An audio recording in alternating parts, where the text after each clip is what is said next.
¿Qué tal? ¿Cómo están? Es un verdadero placer estar de nuevo con ustedes en su programa Apuntes de la Historia de la Villa de Patos. Su amigo Jorge Luis Esquivel agradece que nos acompañe en esta hora escuchando las historias de la Villa de Patos. Y hoy en este programa vamos a comentar acerca de otra de las versiones que existen acerca de la leyenda del Marqués de Aguayo. Cuenta la leyenda que el Marqués de Aguayo era amo y señor de estos contornos. Era un hombre temido y despiadado, tanto por sus amigos como por sus enemigos, pues tenía la fama de ser un hombre de horca y cuchillo, cruel y sanguinario con sus enemigos, pero también era benévolo y tolerante con quienes le servían de manera leal. Pues aquel hombre tan temido por todo el mundo tenía una debilidad muy grande, y ésta radicaba en la figura de su esposa, a quien amaba e idolatraba, pues no había deseo que tuviera que éste no le cumpliera. Pero no todo era miel. Esa gran devoción que sentía por su bella esposa estaba acompañada por unos celos inmensos que lo hacían dudar de su amor. Así que encargó a uno de sus mozos más fieles la tarea de seguirla y espiarla para ver si se encontraba con alguien durante las largas ausencias que éste tenía debido a lo extenso de sus dominios. Así pues, el marqués se retiró confiando de que a su regreso tendría un extenso reporte de lo que hacía su bella esposa. ¿Cuál sería su sorpresa al volver? Las noticias no podían ser más devastadoras. Supo que su esposa lo engañaba y lo hacía con uno de los mozos de la hacienda. Aprovechando la ausencia de su marido, ella le permitía a ese mozo la entrada a sus habitaciones por las noches y salía poco antes de despertar el alba. Estás escuchando Radio Patos, la estación cultural de General Cepeda. Continuando con más de nuestros apuntes de la historia, hoy estamos hablando de otra de las versiones del Marqués de Aguayo. Así que, al darse cuenta el Marqués de Aguayo de que su esposa lo engañaba, no cabía en sí del asombro que tal noticia le causaba. Su honor había sido mancillado por la persona que más amaba. Montó en cólera y su primera intención fue la de matarla en ese mismo instante, pero se contuvo. No convenía poner su honor por los suelos a causa de una mala mujer. No iría a la cárcel y los tribunales a ventilar las razones de su acción, así que lo pensó mejor.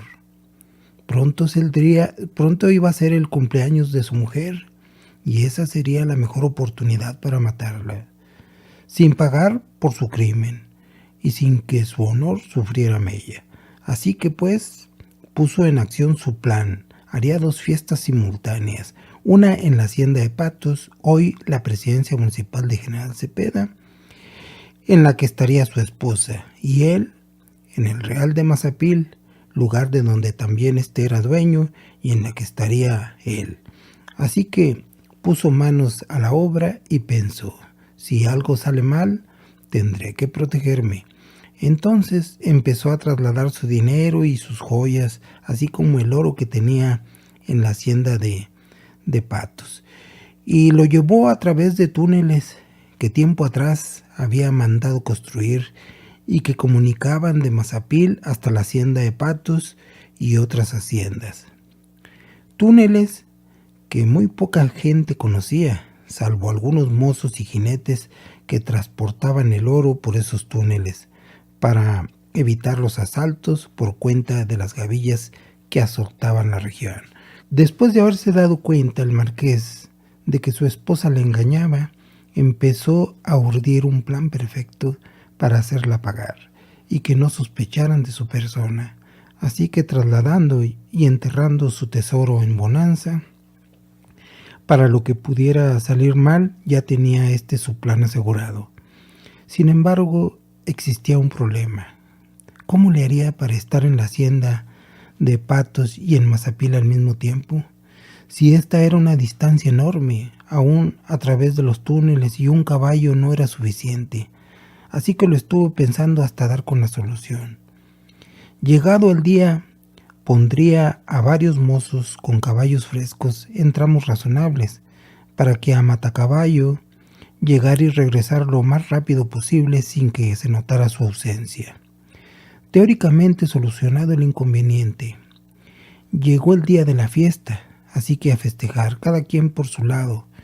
En su hacienda de Bonanza estuvo con sus amigos brindando por su bella esposa.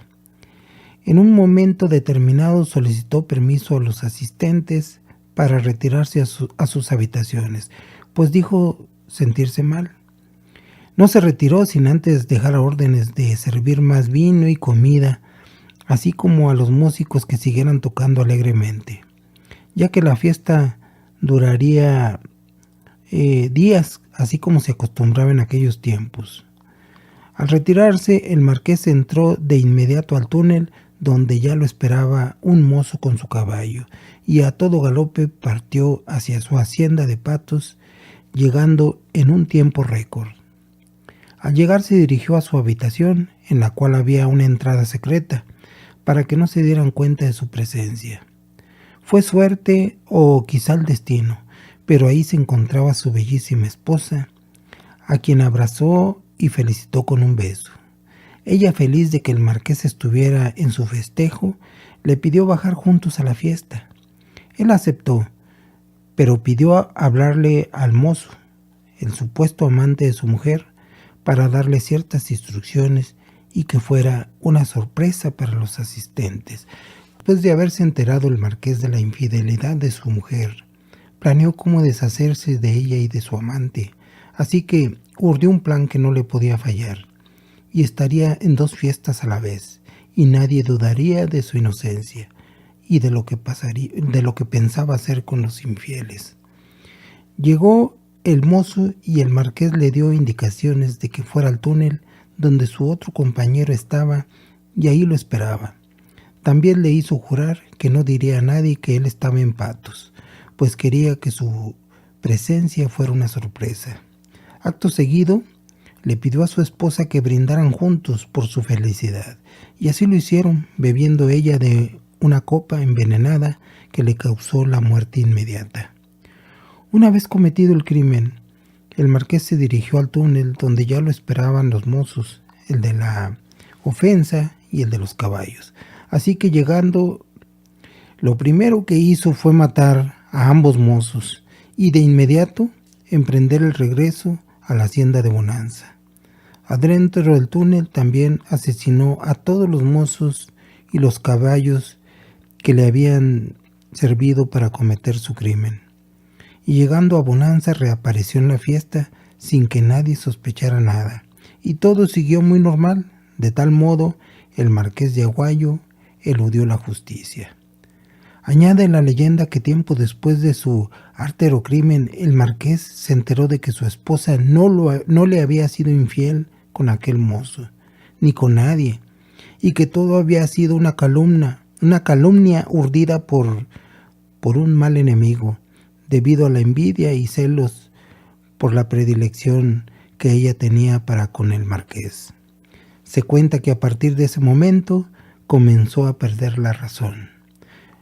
Después de haber matado a los infieles en su hacienda de Patos y haber regresado a su hacienda de Bonanza, este siguió la fiesta y nadie se dio cuenta de su ausencia, pero luego se dio cuenta de que nunca le había sido infiel su mujer y que todo había sido una falsedad por motivos de intrigas y de envidia.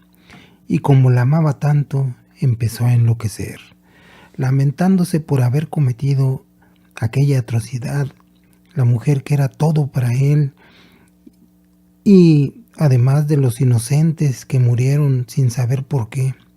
Algunos dicen que el marqués murió en una cueva como un ermitaño y totalmente loco. Otros que se fue a un convento allá por la Sierra de Sonora, otros que en Chihuahua, hay quien dice que por el lado de Torreón. Sea lo que sea, el caso es que según la leyenda murió solo y abandonado. Y el tesoro Aquel fabuloso tesoro poco a poco fue enterrado en la hacienda de Bonanza. Nunca se supo ni lo encontraron. Lo que sí se sabe es que mucha gente lo ha estado buscando, destruyendo casi todo en su totalidad. Lo que fuera una hermosa hacienda en busca de dinero fácil, pero no lo han logrado. Aún en la actualidad hay quien se aventura a probar suerte sin resultados. Ojalá que algún día alguien lo encuentre. Y lo que sí es que este triste final para un hombre de tal poderío que lo tuvo todo y murió sin nada. ¿Se lo merecía? ¿Justicia divina? ¿Quién sabe? A don Francisco de Urdiñola se le atribuye el título de Marqués de Aguayo, sin que esto sea lo correcto, pues históricamente se sabe que dicho título se le otorgó a una de sus bisnietas. Existen también muchas leyendas en torno a este caso de asesinato, leyendas que históricamente pueden ser rebatibles, pues la historia explica la vida y obra de Francisco de Urdiñola, además de cómo murió su esposa. Hay quienes creen que con la edad empieza uno a olvidar las cosas y se equivocan. Con la edad empieza uno a recordarlas y cuando menos lo espera, llegan a visitarlo las memorias, esas antiguas damas a las que el tiempo aureola de prestigio y cuya conversación es deleitosa. Aconteceres de la antigua villa de General Cepeda, solar primero del marquesado de San Miguel de Aguayo, ahí donde vivió Francisco de Urdiñola. Un personaje de leyenda, estando en bonanza, supo que su mujer gozaba en su hacienda de Patos la compañía de un amante. Esa noche invitó a los vecinos principales a una fiesta. Era lo más animado del convivio.